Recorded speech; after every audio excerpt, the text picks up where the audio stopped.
तो जनजाति विभाग के सभी स्कूल मर्ज हो सकते हैं। डीपीआई में क्या अपडेट है मैं शेयर करने वाला हूं। साथ में हम जानेंगे जिनका स्कोर कार्ड बन चुका है अब आगे की प्रोसेस क्या रहेगी।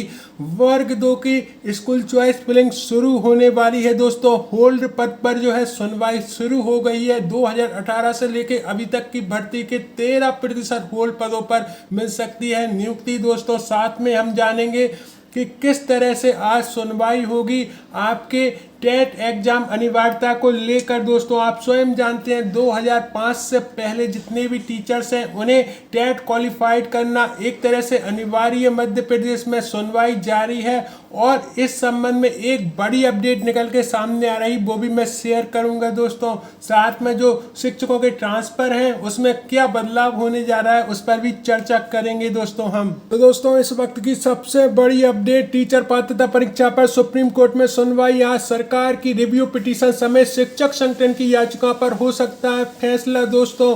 मध्य प्रदेश में टीचर्स की पात्रता परीक्षा टेट को लेकर जारी विवाद अब सुप्रीम कोर्ट में है दोस्तों। स्कूल शिक्षा विभाग के आदेश के खिलाफ दायर पुनर्विचार याचिका रिव्यू पिटीशन पर सुप्रीम कोर्ट बुधवार में ओपन कोर्ट में सुनवाई होगी दोस्तों।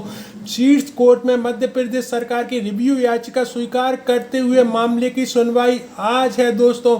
यहाँ पर आप देखेंगे तो शिक्षक संगठनों ने मुख्यमंत्री जी, स्कूल शिक्षा मंत्री जी, अन्य जनप्रतिनिधियों के माध्यम से केंद्र सरकार से भी हस्तक्षेप की मांग की है। वहीं पिछले महीने शासकीय शिक्षक संगठन, राज्य कर्मचारी संघ समेत कई संगठनों ने मध्य प्रदेश सरकार की ओर से सुप्रीम कोर्ट में पुनर्विचार याचिका दायर की थी। इन सभी रिव्यू पिटीशन को एक साथ सूचीबद्ध किया गया। खास बात यह है कि सामान्य रिव्यू पिटीशन जजों के चैम्बर में सुनी जाती है, लेकिन इस मामले में सुनवाई ओपन कोर्ट में होगी। इससे शिक्षक संगठनों के वकील को सीधे बहस करने का अवसर मिलेगा दोस्तों। इस पर प्रदेश भर के शिक्षकों की नजर टिकी हुई है दोस्तों। इस संबंध में एक बड़ी अपडेट निकल के सामने आई है दोस्तों।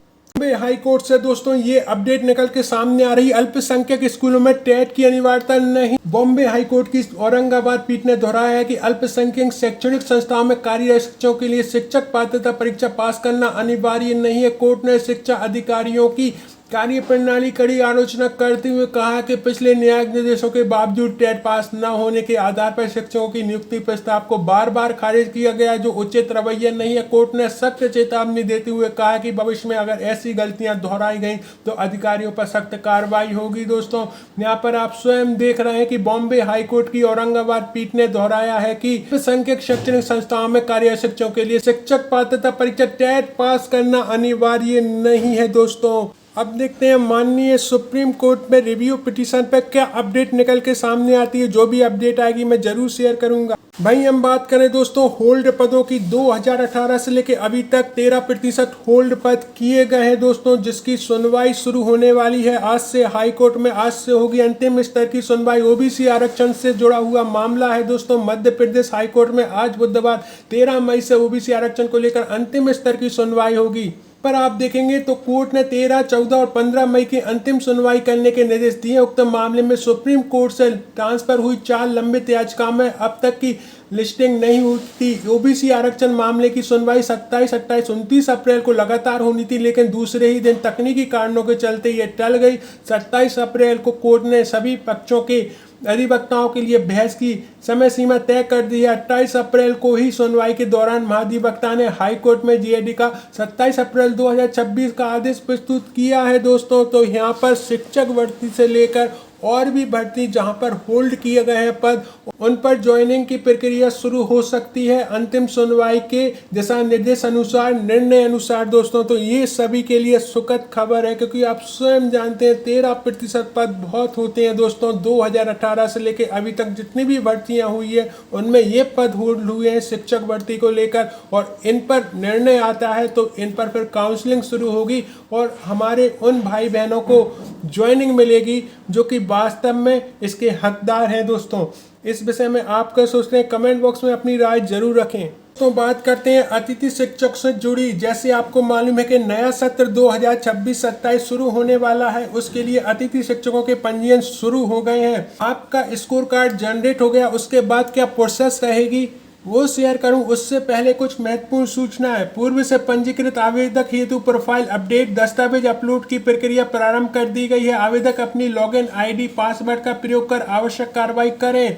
आवेदक प्रोफाइल लॉक की कार्रवाई, संकुल प्राचार्य से सत्यापन कार्रवाई, अनुभव क्लेम में पैनल की जानकारी दर्ज करानी तथा एक से अधिक आईडी होने पर आईडी डेट अपडेट हुई है, इसका ध्यान रखना है। 22 मार्च 2026 से 28 मार्च 2026 तक ये चीजें की जाएंगी। बाकी का जो आदेश है वही रहना है।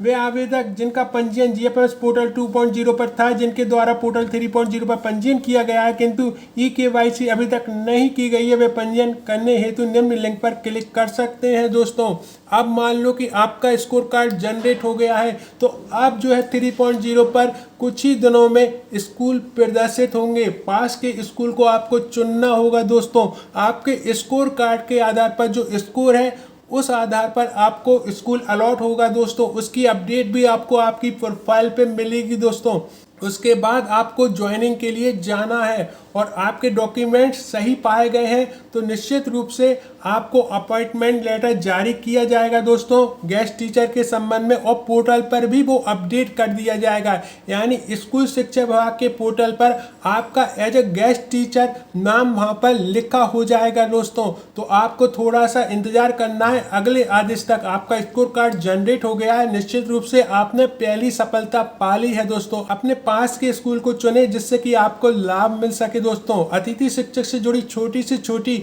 अपडेट या न्यूज आएगी, मैं जरूर शेयर करूंगा।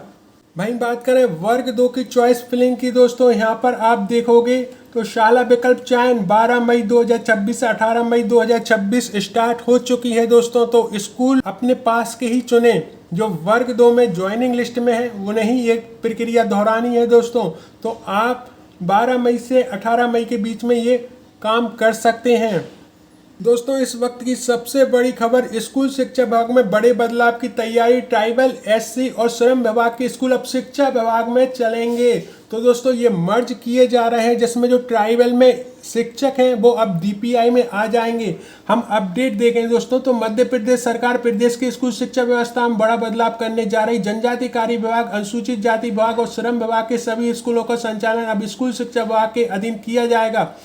मुख्यमंत्री श्री डॉक्टर मोहन यादव ने जल्द ही उच्च अधिकारियों के साथ बैठक कर नीतिगत चर्चा कर संबंध में अंतिम निर्णय लेंगे। इसके बाद स्कूलों को मर्ज की प्रक्रिया शुरू हो जाएगी। दोस्तों यहाँ पर आप देखेंगे तो इससे पूर्व तत्कालीन श्री शिवराज सिंह सरकार ने समय 2014-15 में जनजाति कल्याण विभाग के स्कूलों को स्कूल शिक्षा विभाग में मर्ज करने की तैयारी की थी, लेकिन तत्कालीन आदिम जाति कल्याण मंत्री श्री ज्ञान सिंह जी ने इस पर कई आपत्ति जताई थी। इस कारण ये प्रस्ताव होल्ड कर दिया गया था, लेकिन अब वो होल्ड हटाया जा रहा है। दोस्तों राज्य सरकार विशेष रूप से जनजातीय क्षेत्रों में स्कूलों की स्थिति को लेकर चिंतित है। दूर दराज इलाकों में संचालित ट्राइबल स्कूलों में पर्याप्त मॉनिटरिंग नहीं हो पा रही। शिक्षकों की अनुपस्थिति, पढ़ाई भी कमजोर, गुणवत्ता जैसी समस्या लगातार बनी हुई है।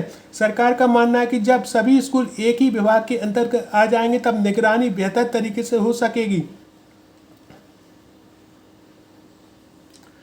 सरकार का ये भी मानना है कि स्कूल में मर्ज से प्रदेश की शिक्षा व्यवस्था में बड़े सुधार हो सकेंगे। दोस्तों तो कुल मिलाकर ये एक बहुत अच्छा निर्णय है। दोस्तों जो भी जनजाति विभाग के स्कूल हैं वो अब डीपीआई में शामिल होंगे, जिससे कि एक ही विभाग रह जाएगा वो है डीपीआई, और जिससे कि सभी स्कूलों को संचालन करने में सुविधा होगी। इस विषय में आप क्या सोचते हैं, कमेंट बॉक्स में अपनी राय जरूर रखें। सिफारिश की तय तक जाएगी सरकार, ऑफलाइन कुछ नहीं होगा। तबादला हो चुका है, उनसे फीडबैक भी लिया जाएगा। तबादला प्रक्रिया में किसी भी तरह की धांधली को रोकने के लिए किया जा रहा है बदलाव। यहाँ पर आप देखें तो तबादला नीति में प्राथमिकता पति पत्नी शासकीय सेवक हैं, ऐसे मामले में जिनमें दोनों में से कोई एक किसी अन्य स्थान पर सेवाएं दे रहा है तो उन्हें एक ही स्थान पर सेवाएं देने के अवसर मिलेंगे, ऐसा प्रयास होगा।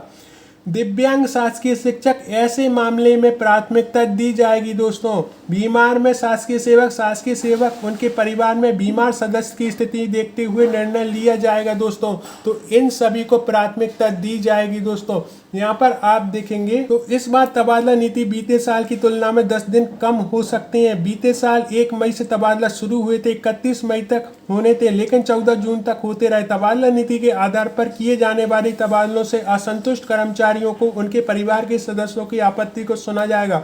सूत्रों के मुताबिक इस बार सुनवाई के लिए 10 दिन का समय मिलेगा दोस्तों।